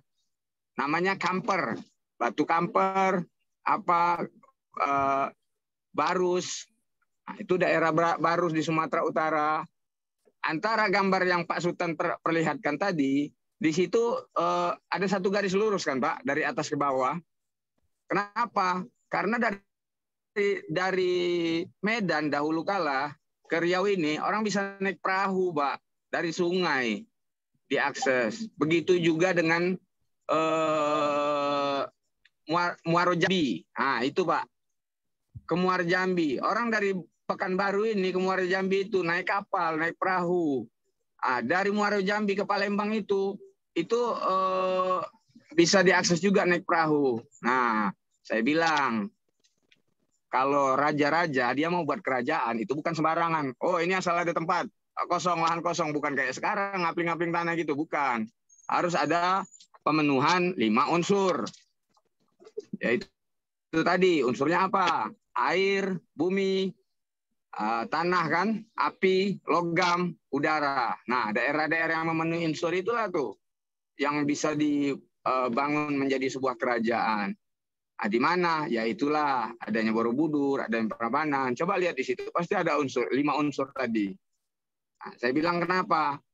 Pada masa lalu di Kampar ini, di Kampar, di Riau, di Medan sana, orang duduk saja dia di sungai, di Ayak itu sampai sekarang masih banyak tuh masyarakat yang mencari emas di sungai. Masih banyak di Bengkulu ada emas, mungkin di daerah Jawa sana ada lagi nanti yang bahan logam-logam mulia lainnya. Nah itu saya bilang bukan berarti tidak ada kerajaan di tempat-tempat saudara di sana di Sulawesi ada. Kalau kita mau flashback lagi mundur lagi ke teorinya Pak Ari yang ada mungkin masih ada di sini ya Bang apa yang kemarin Bang Enduro nih cerita UFO kan. Ya orang nggak bakal nyambung kalau kita langsung flashback ke sana. Makanya dirunut saya bilang sama Pak Ari. Kita runut nanti ketemu semua benang merahnya saling terhubung. Bahwa leluhur kita ini yaitu kiblatnya peradaban. Itu yang saya sampaikan. Balik lagi tadi ke prasasti tadi. Prasasti itu ibarat kata begini loh. Karena area kita yang saking luasnya ini. Dibentuklah tadi sumpah yang namanya sumpah kedatuan tadi. Yang dimana kalau di sini dikenalnya adat itu terbentuk dari syara. Syara bersendikan dengan kitabullah, balik lagi kepada Tuhan. Nanti nyambungnya ke ya dharma tadi, dharmik tadi, yang Pak Santo tadi. Itu hubungannya leluhur kita dengan Tuhan itu sudah bukan kita nih bukan orang yang kayak ditulis sama Belanda, nyembah kayu, nyembah pohon, bukan. Kita sudah mengenal Tuhan. Bahkan kita lebih murni lagi. Nah, kenapa saya bisa sampai di sini? Saya bukan membela daerah kelahiran saya gitu di Palembang yang ada ini Sriwijaya yang kenalnya di situ. Ya, saya sepakat dengan apa yang disampaikan bahwa selera pimpinan itu ya siapa namanya penguasa itu sejarah itu ditentukan oleh selera penguasa. Ya, saya sepakat dengan perumpamaan itu tadi. Nah, Belanda ini menguasai kita, mengubah semuanya, mengubah sejarah bangsa ini supaya apa? Supaya kita tahu leluhur kita ini bodoh gitu. Nah, buktinya kan nggak ketemu. Orang nyari Muara Takus, nyari Sriwijaya di mana? Ya nggak bakal nemu.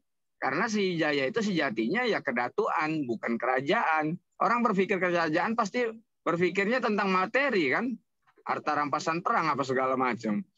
Yang prasasti itu tadi saya bilang itu apa? Yang 3 meter itu ibaratnya itu kalau kayak ini Anda sopan saya segan kalau bahasa sekarangnya. Lu masuk wilayah gue macam-macam gue bantai. Nah itu dilarang buang sampah di sini kecuali bla bla bla.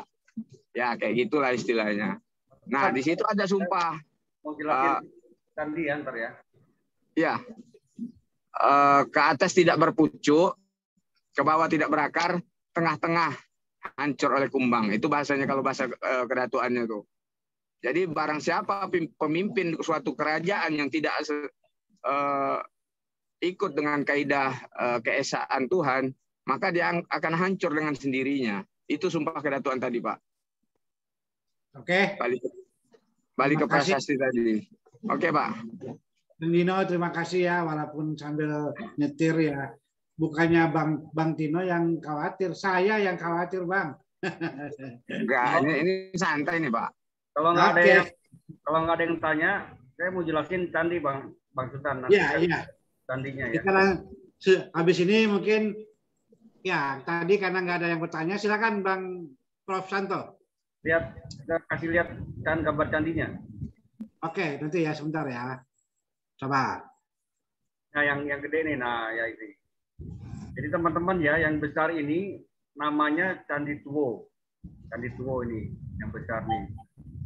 Ini candi yang awal yang dibangun, dugaan saya ini di zaman yang Kang Deddy ceritakan itu zaman badan-badan besar. Jadi sebenarnya ini adalah ujungnya ini. Yang besar ini adalah ujungnya. Bawahnya itu sebenarnya lebih dalam lagi. Gitu ya. Di era-era ini dibangun oleh 5 generasi kadatuan ini. 200 meter kabarnya ya, Prof, ke bawah ya, Prof. Iya, ke bawahnya itu dalam lagi. Sambil saya buka catatan kapan tahun-tahunnya ya, Candi Tuwo ini. Candi Tuwo. Bentuk candi yang besar ini, Candi Tuwo ini adalah 5 penambahan batu merah dari 5 generasi yang merawatnya. Ini tahun-tahun ini adalah tahun versi saya hasil eksplorasi yang saya sebutkan nanti ini ya. Hasil eksplorasi, hasil tanya-tanya kepada tetua, hasil tanya-tanya kepada setempat, orang-orang setempat itu. Jadi candi yang besar ini, yang pendek ini, orang-orang sana katakan, ini adalah ujungnya. Jadi bawahnya itu masih ada lagi ke dalam. Nah ini dugaan saya ini dibangun di zaman pra-Adam istilahnya lah ya, yang berbadan besar. Dan yang manusia yang berbadan besar itu banyak itu di Nusantara, di Sumatera, di Palembang itu kubur-kubur yang berbadan besar, berbadan panjang. Di era inilah candi ini sudah ada. Jadi di era-era bisa disebut era Lemuria lah ya, sudah ada. Dan saat tertanam, entah dia masuk ke dalam atau terkubur oleh bencana alam, ini mengalami penambahan 5 kali penambahan bata merah ya. Jadi tahun yang saya dapatkan itu 1300 sm berbentuk piramida dengan susunan batu keras sebesar lemari. Jadi ketinggiannya itu sama dengan saat ini. Jadi bentuknya tidak seperti ini ya. Saat pertama kali saya temukan itu 1300 sm. Jadi bentuknya tidak seperti ini, tapi batu-batu besar yang sebesar lemari dan berbentuk piramida. Oke. Itu baru dilapisi bata merah pertama di masa orang yang bernama Swarnakerta. Itu pamannya dari Swarnadwipa. Jadi nama-nama Swarnadwipa ini banyak dipakai terus-menerus ya sampai di eranya Atisa di Pamukara yang belajar kepada Swarnadwipa Dharma Kestika, namanya sama tuh. Ini 1300 penambahan bata merah pertama. Kemudian penambahan bata merah kedua, regenerasi kedua, itu tahun 900 sampai 800 sebelum Masehi. Yang tadi yang awal itu dilapisi bata merah pertama yang bentuknya tidak seperti ini tapi berbentuk piramida dengan batu-batu besar. Itu dilapisi bata merah pertama itu 1300 sm oleh orang yang bernama Swarnakerta. Kemudian tahun 900 sampai 800 sm sebelum Masehi ini dilapisi bata merah kedua oleh orang yang bernama Sang Hyang Datuk Swarna 900-800 sm. Ini nama-nama ini adalah nama-nama para datuk sebelum pra-Islam, bahkan jauh sebelum Masehi. Yang tadi saya sebutkan itu 1300 sm ya. Yang kedua, pelapisan Candi Tuwo ini bata merah yang kedua oleh Sang Hyang Datuk Swarna. Dilapisi bata merah kedua tahun 900 sampai 800 sm.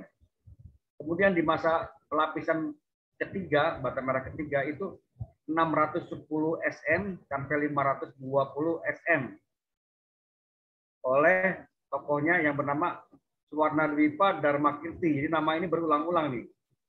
Kemudian di tahun 520 SN dilapisi bata merah ketiga, yaitu di akhir era Dharmakirti namanya. Kemudian tahun 458 SN di era sudah terpublikasi nama Sriwijaya itu dilapisi bata merah keempat. Kemudian tahun 640 Masehi dilapisi bata merah kelima. Jadi dari podium ya, enggak dari podium. Nah, dari podium dari yang 4 lebar itu ke bawah 640 Masehi. Dari podium sampai kedalaman ke bawah 14 meter ke bawah, ya. Itu dilapisi bata merah kelima. Kemudian di masa 1025 Masehi saat Raja Chola melancarkan serangan ingin merebut kota suci dan membantai para datu iya di situ, itulah tempat para 17 datu yang dibantai saat Chola itu ya. Itu langsung ditumpuk di situ, dibantai langsung digundukin tanah. Jadi kenapa dia tidak bisa masuk ke tanah? Karena itu bawahnya itu permukaan tanah bata merah itu, bata keras itu. Jadi langsung ditumpuk, dan itu anehnya saat ekskavasi dari era Chola sampai sekarang itu saat mau digusur itu tidak ada yang bisa menggusur. Jadi pernah kejadian itu mau di traktor, akhirnya meninggal itu yang traktornya. Sampai sekarang itu masih ada gundukan tanah. Itulah tempat para datu yang dibantai oleh Chola. Jadi kalau guide sekarang ini yang tidak paham itu selalu bilang ini tempat kremasi, padahal bukan di situ. Itu aslinya yang tanah kotak 4 persegi itu adalah bata merah, pelatarannya Candi Tuo, pelatarannya candi yang besar ini. Ya. Nah, pohon yang pojok itu, Bang Sultan, nah ini pohon bodi, ini asli pohon bodi zaman modern yang dibawa oleh entah siapa yang di zaman modern itu. Jadi mereka melakukan ziarah, menanam pohon bodi di sini. Itu dari umat Buddhism ya, itu lakukan itu. Kemudian yang tinggi itu Bang Sultan, nah yang tinggi, nah inilah Mahaligai Stupa. Jadi Mahaligai Stupa ini kan ada yang sebelah kanannya tuh, yang rata itu. Nah itu tempat para resi duduk di situ melakukan penobatan, melakukan persumpahan kepada para datu, kepada para alumni yang lulus bahan, termasuk diantaranya persumpahan-persumpahan yang kalau di Palembang itu prasasti pakai air di atas guratan yang kepala naga itu. Kemudian yang abu-abu ini, abu-abu, nah ini adalah Candi Bungsu. Candi Bungsu ini pembangunannya baru. Nah, Candi Bungsu ini dibangun oleh Tulamani. Itu dia saat ziarah ke sini ingin meninggalkan jejak, maka dibangunlah candi baru ini. Jadi ini sudah bertumpuk-tumpuk, tidak lagi terdeteksi bahwa dulu ini adalah tempat ajaran dharmik. Jadi mereka itu lakukan ritual berkeliling itu, melakukan berkeliling mengelilingi, mengelilingi itu, ya betul. Jadi batu-bata yang kotak itu Bang Sultan, yang batu-batu yang keliling. Nah, itu dulunya tinggi itu, tinggi kepala manusia. Jadi orang yang melakukan tawaf, orang yang melakukan persumpahan itu tidak kelihatan oleh orang yang dari luar. Nah, ini namanya pusat puja ya, pusat puja, tempat dilakukannya persumpahan para parsal, panuat, para datu disumpah di sini. Dan zaman pra-Islam ini mereka berkumpul melakukan pertemuan di sini. Jadi ada setahun sekali, ada 2 tahun sekali, ada 3 tahun sekali. Jadi selain ini kalau identik dengan saat orang kumpul naik haji lah. Jadi kalau di haji sana di Mekah itu selain dia untuk kepercayaan ritual agama Islam itu, mereka juga melakukan meeting atau apa namanya lakukan lobby bersidang. Nah itu adanya bersidangnya bukan di sini, Tapi di sebelah kalau situs Muara Candi yang besar ini pojok kiri, nah itu lurus. Ini ada tangga ya, tengah ini tangga, kemudian ada pojok kiri. Nah, kalau kita bukan sini, itu pintu. Nah, turun lagi sini. Tangga lihat tangga. Ya tangga ke arah kiri. Kiri. Itu kanan, kiri, arah kiri. Iya. Nah, dari pojok ini kiri. Nah, ya berhenti situ. Nah, pojok kiri sini kalau kita jalan ke arah sini ya, ke arah terus pojokan situ, itu ada bangunan Balai Mabau namanya. Itu orang nggak ada yang tahu ya. Saya eksplorasi sana temukan itu sisa-sisa artefak Balai Mabau. Jadi area ini adalah pusat pujanya, pusat puja ritual dharmik, tempat juga dilakukan persumpahan, tempat dilakukan wisuda, yang di alumninya itu yang dibawa Dapun Tahyang melakukan Hidayarta itu dari sini. Jadi kalau yang tinggi ini ada pojoknya kanan ini, yang kanan. Nah itu kalau mengikuti terus ke arah kanan ini ya, sampingnya yang abu-abu bang, sampingnya abu-abu. Nah pojoknya ini pojok kanan ya. Itu kalau ke arah sana itu ada di sananya ya, di jalan itu ada Talaga Suci namanya. Jadi para dharmik, para Brahmanism sebelum melakukan ritual persumpahan segala macam di sini itu ambil sucinya di Talaga Suci, Talago Suci di pojok sebelah sana. Kemudian ini lakukan ritual pradaksina mengelilingi objek ini tidak hanya dilakukan oleh manusia ya. Jadi saat Nyi Jerman ke sini itu secara ajaib, secara aneh itu Nyi Jerman saat melakukan eksplorasi di sini dia lihat ada sekumpulan gajah yang melakukan sama, berkeliling juga tanpa disuruh. Itu anehnya, ajaibnya seperti itu. Jadi ada sekumpulan gajah saat di Jerman itu lakukan eksplorasi, dilihat sekumpulan gajah yang tawaf di sini. Ya, gajah itu. Jadi gajah itu tidak semuanya tawaf. Jadi seperti ada yang atur ya. Jadi setiap pojok yang abu-abu ini, setiap pojok ini itu kumpul beberapa gajah. Jadi saya ini ada beberapa kelompok. Jadi sudut kanan ada satu kelompok, tengah ada satu kelompok. Hampir setiap sudutnya itu ada kumpul beberapa gajah. Dan yang masuk ke area sini itu tidak semua gajah. Ya, tidak semua gajah. Ini cerita yang saya dapat dari orang sekitarnya ya. Yang sudah tua, dia cerita tentang gajah yang tawaf. Rupanya gajah ini tawaf yang di sini kemungkinan tidak saat yang dilihat di Jerman ya, tapi sebelum-sebelumnya para tetua, para orang-orang tua sini lihat gajah itu selalu lakukan tawaf di hari-hari tertentu, sepertinya di saat terang bulan. Jadi ada beberapa kelompok gajah, kemudian gajah yang lainnya kita ibaratkan 5 satu kelompok itu ada 10 ya. Jadi 5 itu di bagian depan, tapi masih di luar area pagar ini. Kemudian yang masuk itu adalah satu gajah. Jadi ada beberapa gajah, kemudian satu gajah mewakili. Nah mereka lah yang keliling ini, yang ketuanya mungkin ya. Itu yang tawaf di sini, dan itu disaksikan oleh di Jerman yang kemungkinan sebelum-sebelumnya gajah tawaf itu di sini sering dilakukan oleh gajah dan disaksikan oleh para orang-orang tua di sini. Dan area ini pusat pujanya ya, ini kanan dan kirinya itu luas. Ada nanti akan datang saya kasih lihat visualisasinya ya.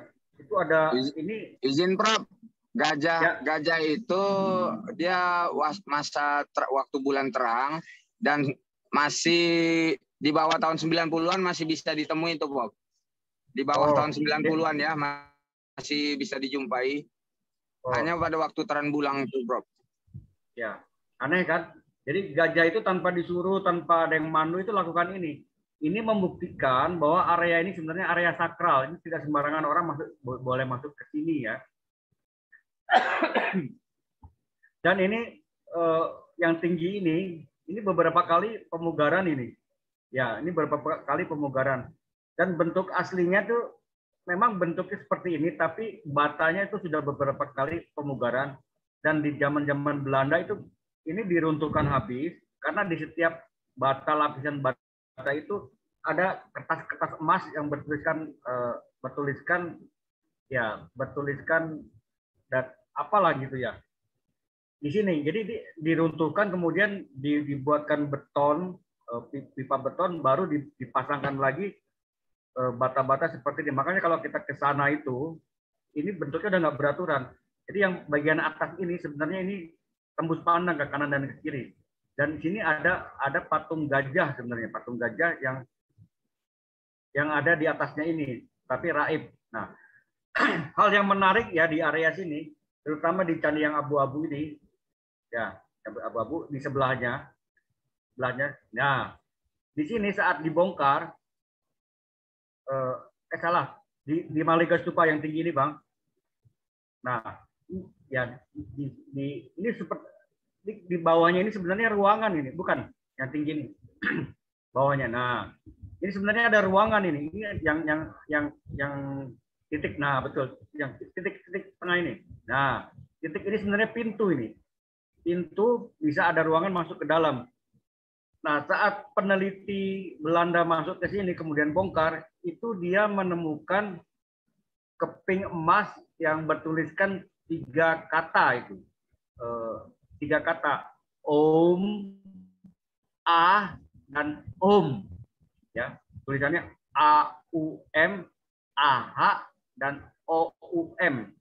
Nah, Om itu adalah 3 voice religion. 3 voice religion yang ada di Hindu, di Buddha, dan kemungkinan di Jaina. Nah, itu ditemukan di sini. Kertas emas itu. 3 kata voice religion itu. Jadi membuktikan bahwa dharmic original dengan voice religion 3 kata Om itu, Aum, Om, itu berasal dari Nusantara, dan pusat ajaran dharmiknya itu dipelajari di sini. Gitu. Jadi kalau pohon Bodhi ini, pohon Bodhi sudutnya, nah, ini rutin dibawa oleh para peziarah nih, dari Raja Asoka pertama sampai zaman modern selalu dibawa ini ziarah. Itu membuktikan bahwa ajaran mereka sebelum bernama Buddhism itu berawal dari sini. Maka mereka rutin bawa ini. Makanya umat Buddhism itu selalu bawa pohon ini. Di masa kerajaan Asoka itu ada nama-nama yang mereka rutin membawa pohon Bodhi dari daerahnya ke sini. Nah, kalau di Raja Asoka pertama itu adanya, kalau kita dari sudut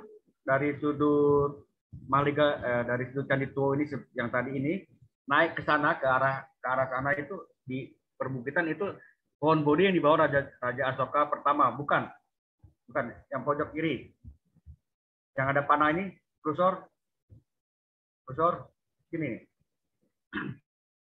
Pojok kiri bawah ya, di Candi Tuo ini ke arah sananya, ke arah tingginya itu pohon Asoka ya. Pohon Asoka pertama yang dibawa Raja Asoka. Dan itu tempat yang disebut Istana Payung Perak, yang para sejarawan mainstream saat ini ketika menulis tentang Atisa di Bamkara selalu berkaitan dengan Istana Payung Perak. Jadi Istana Payung Perak itu saya temukan di area sini sebenarnya. Ada pohon Bodhi yang dibawa Raja Asoka di bagian atasnya. Itu tempat kontemplasi, tempat beryoganya, tempat samadinya Atisa di Bamkara. Di area yang tertingginya itu. Lakukan kontemplasi di situ. Itulah yang disebut Istana Payung Perak. Jadi area ini adalah area pusat puja dulu disebutnya, pusat puja, bukan Buddha, bukan Hindu ya, tapi dharmik, dari dharma original yang mendasari. Bu, ada yang bertanya nih, boleh? Ya, silakan. Ya, silakan Pak Enduro. Selamat malam, Pak. Ya. Kedengeran suara saya?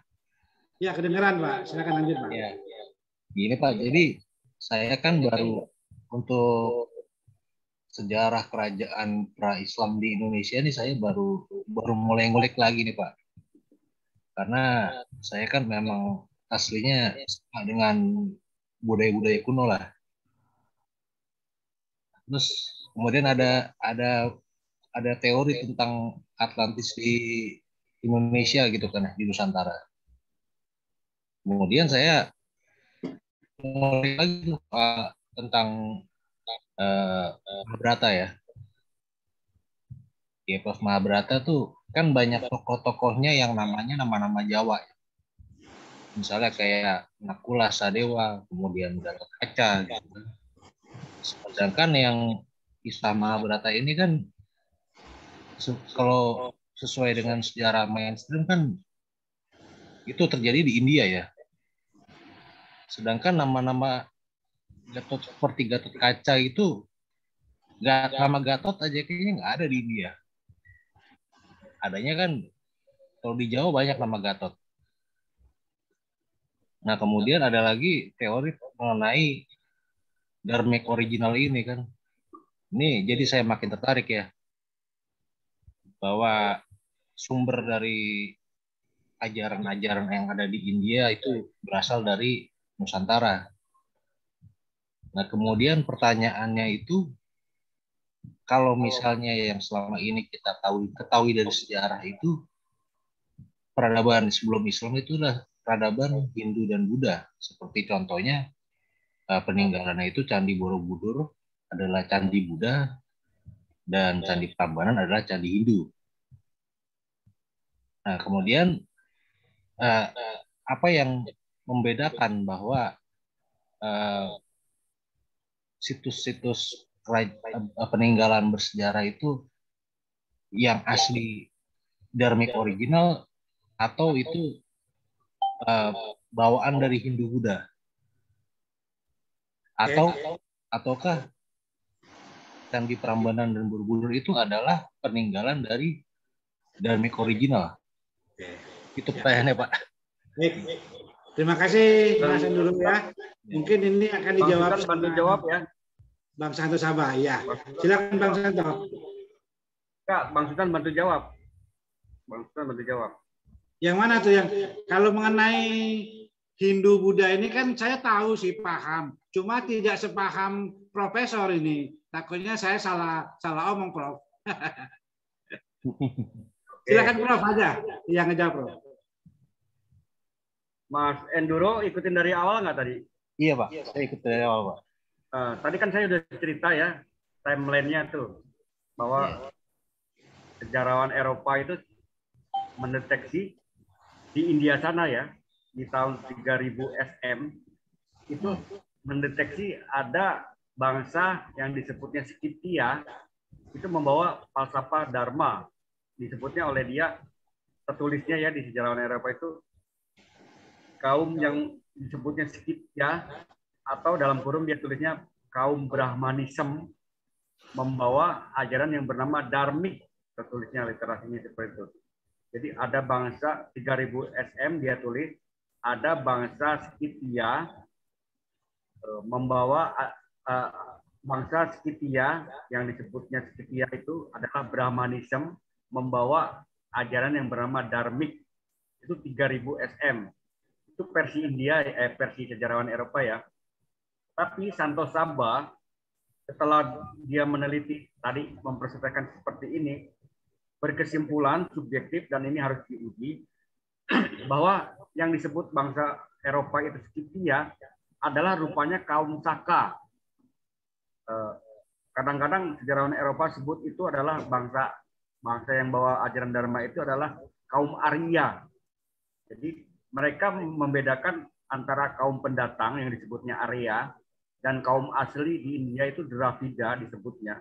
Itu jelas mencirikan yang disebut oleh sejarawan Eropa itu Scythia atau Brahmanism, membawa ajaran yang bernama Dharmic, dia bilangnya. Kemudian dia juga tulis perkembangan-perkembangan.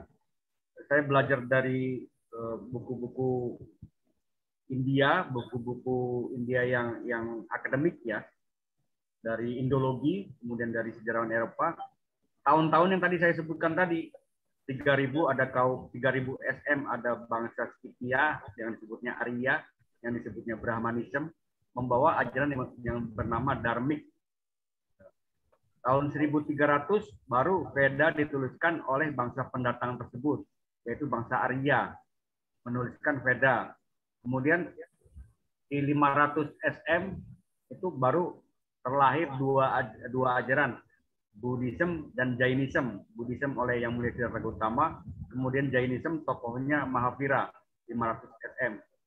Perkembangan dharmik itu di abad ke-9, orang yang tidak mau ikut Buddhism, tidak mau ikut ke Jainism, abad 9 ya, tidak mau ikut Kristen, tidak mau ikut Islam, itu mengelompok. Mereka masih tetap pegang Veda, tidak mau Islam, abad 9 ya, tidak Islam, tidak Kristen, tidak Buddha, tidak Jaina, mengelompok. Belum bernama Hindu ya. Kemudian tegasnya lagi lebih mengkecuali 1300 baru mereka memakai Veda itu, Vedic itu jelas sekali eksistensinya.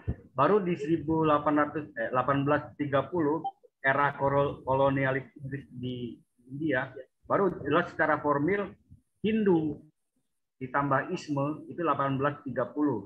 Selain karena eksistensi diri melawan kolonialis dan juga untuk eksistensi diri bahwa dia tidak Hindu, tidak Buddha, tidak Jaina, dan tidak Islam, tidak Kristen.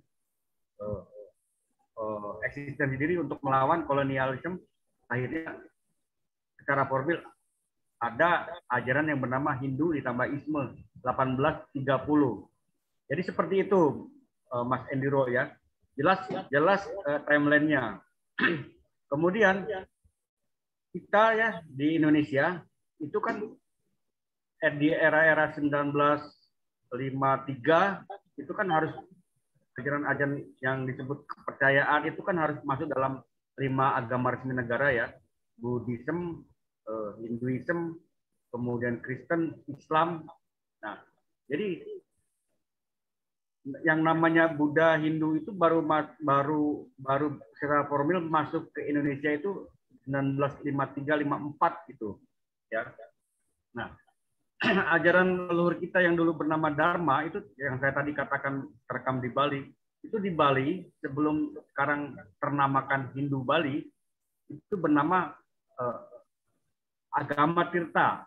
Agama Tirta. Lebih ke belakang lagi di Pulau Jawa, ajaran dharmik itu ternamakan bernama Siwa Buddha. Di sini pengertian Siwa Buddha bukan berarti Siwa itu Hindu, Buddha itu Buddha Gautama, bukan ya. Karena ajaran Buddhism itu yang jelas-jelas baru masuk secara formil ke Indonesia 1953. Tapi di Jawa itu, di Bali itu, terutama fokus ke Bali ya, ajaran Dharma itu ternamakan Gama Tirta. Itu setelah ajaran Dharmik itu bernama Siwa Buddha. Jadi Siwa Buddha itu bukan gabungan dari antara ajaran Hindu dan Buddha, bukan. Itu nama ajaran Dharmik yang ternamakan menjadi Siwa Buddha setelahnya menjadi Agama Tirta di Bali. Seperti itu. Jadi intinya ajaran leluhur kita itu adalah dharmik ya. Istilah saya dharmik original untuk membedakan bahwa ini bukan ajaran yang terlahir di India, tapi ajaran inilah yang mendasari lahirnya ajaran di India sana. Nah, kata-kata dharma itu yang tadi saya ceritakan itu terekam di Borobudur, Kusala Dharma Bhajana, kemudian Vinaya Dharma Kaya Cita, kemudian kaumnya itu tergambar di Borobudur namanya Mahecakya, kaum Saka, Cakya, kaum Saka. Jadi seluruh prasasti di Nusantara. Jadi makanya saya minta klarifikasi ke sejarawan, ke ilmuwan bahwa mulai penghitungan awal tahun Saka di prasasti, saya tidak setuju kalau dimulai tahun 78 Masehi. Itu menurut saya itulah teknik penjajah untuk menghilangkan catatan leluhur kita supaya tidak ada sejarah sebelum 78 Masehi. Dan saya yakin lebih daripada 78 Masehi yang tadi saya sebutkan 3.000 SM leluhur kita yang bernama Saka, yang orang Eropa sebut Scythia, itu sudah membawa ajaran itu ya ke ketiga pertama negara India tumbuh menjadi 3 ajaran itu tahun 3000 ya. Kemudian di Morato yang dari tahun tertua itu 4508 itu. Dan inilah harus kita rekonstruksi catatan sejarah kita. Jadi jelas ya Mas Enduro ya, bahwa situs-situs di Nusantara itu sejatinya tidak berdasar pada ajaran yang terlahir di India. Tapi ajaran yang tergambar di situs-situs Nusantara, dalam hal ini Muara Takus, kemudian Borobudur, Prambanan, yang jelas itu di Borobudur ya, itu tergambar ajaran yang bernama Dharma. Jadi Borobudur, Prambanan, Muara Takus itu tidak berdasar pada ajaran yang terlahir di India. Nah, kalau khusus di Muara Takus ini ya, para sejarawan di era-era zaman Belanda ini banyak beberapa peneliti, ada 10 peneliti Belanda, itu mereka berkesimpulan itu beda-beda. Yang pertama itu, sebentar saya lihat catatannya ya. Kesulitan saya cari ya. Jadi ada 10 arkeolog Belanda, itu dia katakan ini Buddha, ada lagi yang keduanya Hindu, yang ketiganya Buddha, yang ketiganya. Jadi antara Hindu dan Buddha, para arkeolog Belanda itu tidak tegas, tidak konsisten. Ini membuktikan bahwa pemahaman tentang Hindu dan Buddha oleh arkeolog Belanda itu dia tidak paham. Jadi ini di labeling Hindu, kadang-kadang yang selanjutnya tulis di Jerman itu Buddha, kemudian Hindu. Jadi kita konsisten. Ini membuktikan bahwa arkeolog Belanda itu tidak paham apa itu Buddha, apa itu Hindu ya. Kemudian timeline-nya juga, kemudian sumbernya itu ada di mana. Inilah mereka yang mempunyai apa namanya, yang melabeling, yang kemudian diikuti oleh sejarah mainstream terhadap catatan terhadap situs-situs di Nusantara, mengikuti apa yang dilabelkan oleh mereka para arkeolog Belanda. Jadi seperti itu Mas Enduro. Jadi jelas ya, versi Santo Sabah melakukan penelitian kemudian menyimpulkan bahwa situs-situs di Nusantara itu tidak berdasar pada ajaran yang terlahir di India.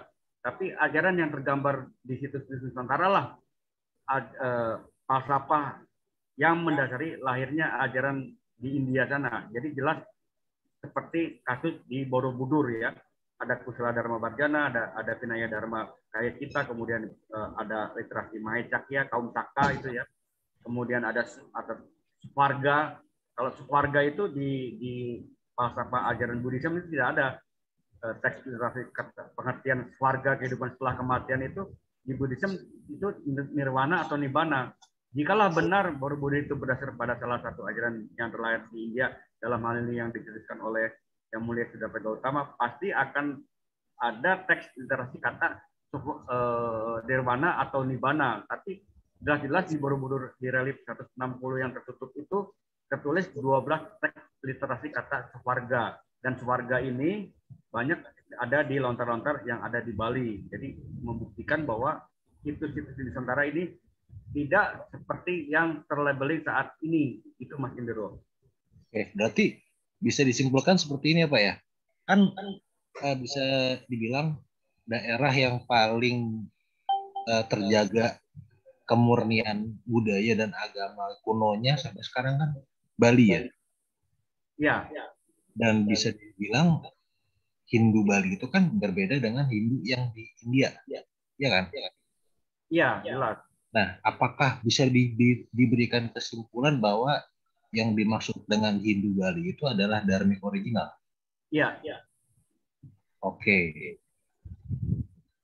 Jadi kata-kata di depan Bali itu ya, dalam hal ini Hindu ya, itu kan baru ternamakan ya di Bali itu kan 1953 itu.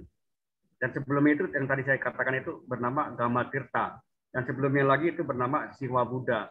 Dan sebenarnya itu adalah dharmik original. Seluruh Nusantara berfalsafah itu.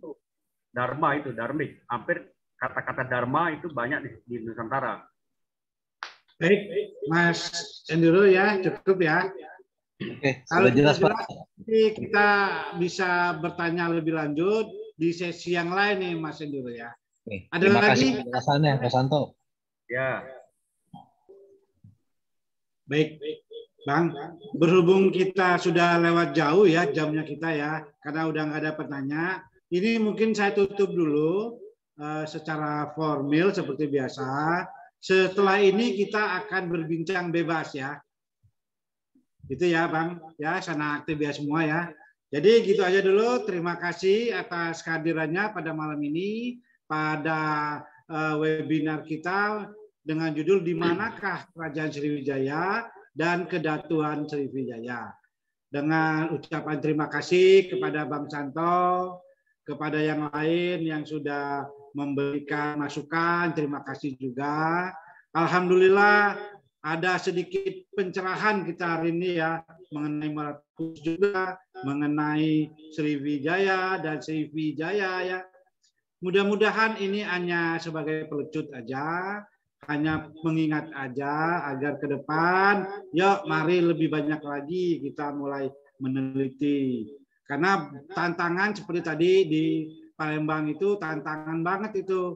Sampai sekarang udah 100 tahun lebih semenjak Codes ngasih tahu bahwasannya ada Kerajaan Sriwijaya, ya itu aja 100 tahun kita terima aja itu, nggak ada cerita lain, nggak ada penelitian lain kan.